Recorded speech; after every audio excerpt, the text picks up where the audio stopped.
Hello, and welcome to Living English. Last time on Sisters and Brothers, Steve was teaching Anne how to play darts when Anne decided to tell him about her missing brother. Now let's see what happens when Anne shows Steve a photo of her brother.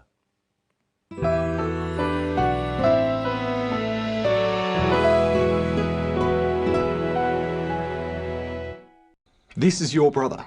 Yes. I know this man. You know him? I'm sure it's him. This is a man who works at the stall where I buy fruit.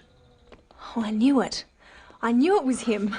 We must go there now. Hold on. It's 10 o'clock at night. The market's closed. Let me have another look. How long since you've seen him? 2 years? It's him. I'm sure it's him. What's going on? Steve says he knows my brother. What? Oh, I think so. He says David's working at the market. That's right. My brother sells fruit for a living. Steve, are you sure? Yes. Anne thinks she saw him. Well, the markets are open tomorrow. Let's find out. I can't believe it. David working at the market. It looks like Anne is getting very close to finding her brother. In this episode, Anne tells Sarah what Steve said. We call this reported speech or indirect speech. Listen to Steve and then how Anne tells Sarah what he said. I'm sure it's him. What's going on? Steve says he knows my brother. Steve says he knows my brother. Anne uses the word says. Practice saying says with Anne. Steve says he knows my brother. What? We use says when we are talking about the singular third person. For the first person, I and we use say. I say, we say. For the second person, you, we also use say. You say.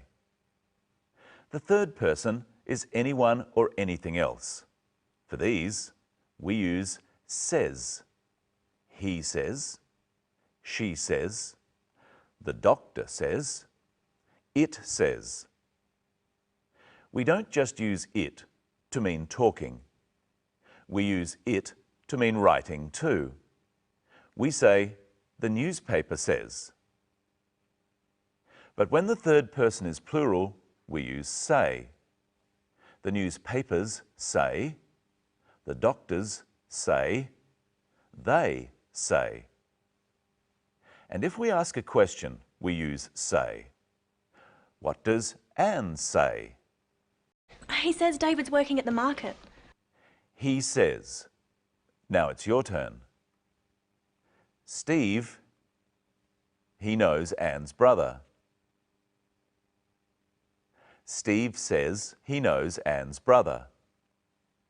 He, David's working at the market. He says David's working at the market.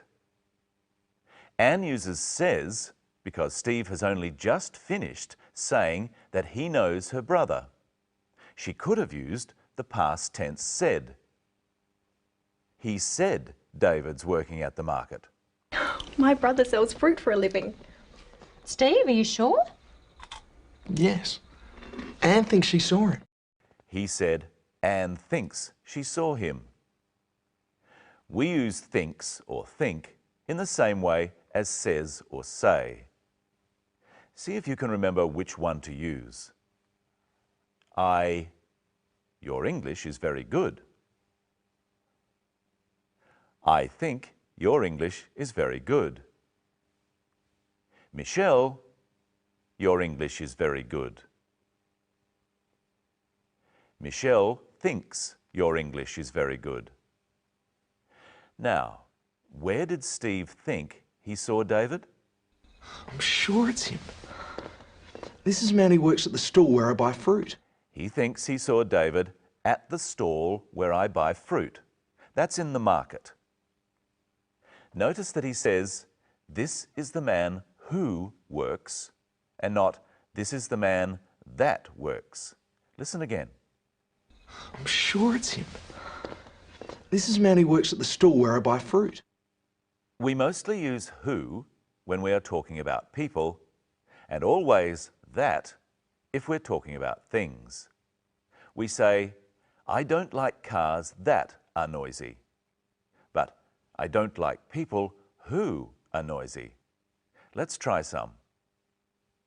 I like cars are fast. I like cars that are fast. I like children laugh. I like children who laugh. You don't always have to say who when you're talking about people. You can also say, I like children that laugh. But with things, such as cars, we always say that. We use words such as who, that, which, and where when we want to say something about what has just been mentioned. Listen to the way Steve uses the word where. This is a man who works at the store where I buy fruit.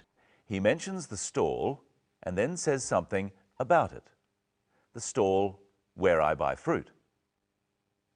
We use where to say something about a place, or to provide extra information about a place. When Steve says, the stall where I buy fruit, we are told something about the stall. It's the place Steve goes to buy fruit. Here are some more examples. I want to see where you live. This is the place where I grew up. Now see if you can use the right word, who or where. This is the girl. She works at the supermarket. This is the girl who works at the supermarket. This is the girl. She is getting married. This is the girl who is getting married. She works at the supermarket. I shop there. She works at the supermarket where I shop. And we can put all these ideas together in one sentence like this. This is the girl. She works at the supermarket. I shop there. She is getting married.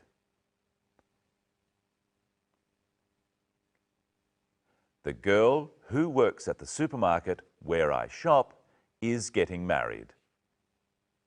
So words like who, where, which, and that can be used to link sentences or ideas together.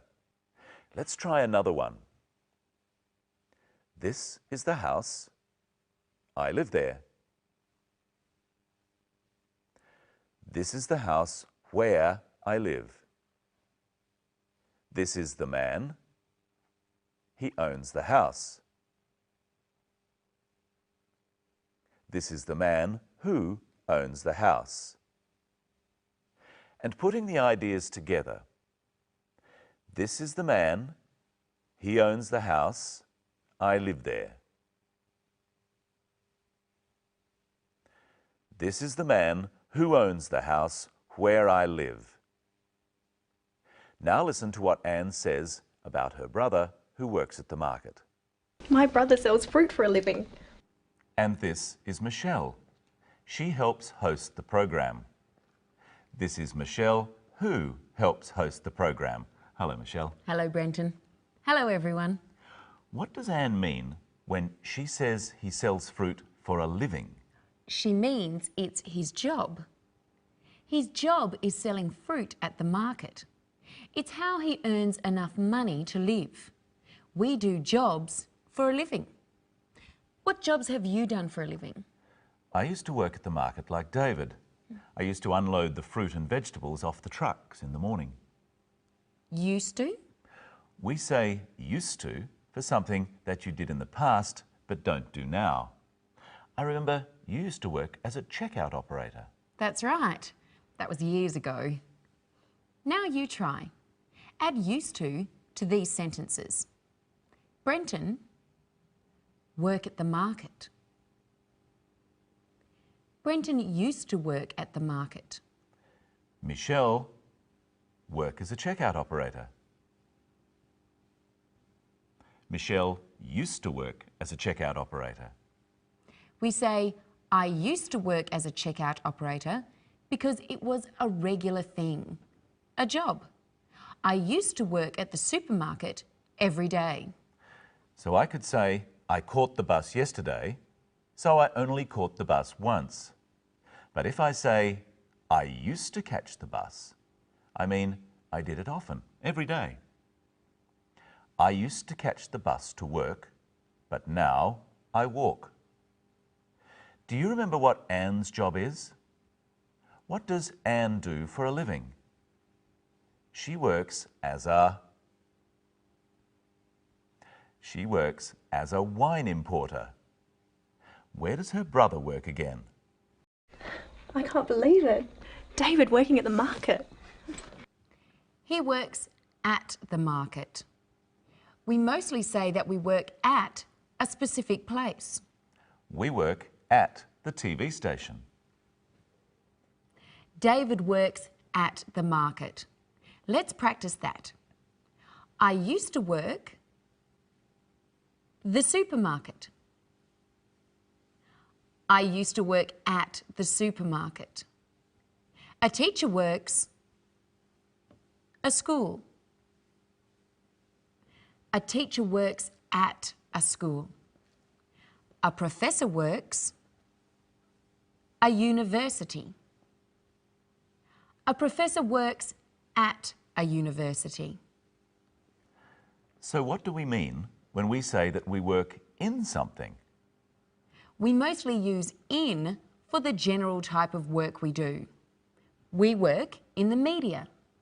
When I was a checkout operator, I used to work in retail. Anne works in the wine industry. What about when we say we work for something? We work for money. No, I mean when someone says he works for a bank. Oh, that means the organisation you are helping with your work. A policeman works for the government. Or it can just mean an individual. I used to work as a babysitter for my aunt. Ah, you used to work in childcare. Yes. Now it's your turn. Which words will we put in here? I work as a TV presenter at the local TV station. I work in the media. Who do you work for? Well, I work for ABC Asia Pacific TV. It's a TV network. So I work for the TV network. We know that Anne's brother David works at the market, but what does he work as? Someone who sells fruit and vegetables is called a greengrocer. So David works as a greengrocer. Of course, you can also say he is a greengrocer. Well, that's all for today. We learnt about reported speech and what first, second and third person means. And some of the little words we use to talk about the jobs we do. In our next episode, we'll join Anne, Steve and Sarah at the market in their search for Anne's brother and find out some more about tenses.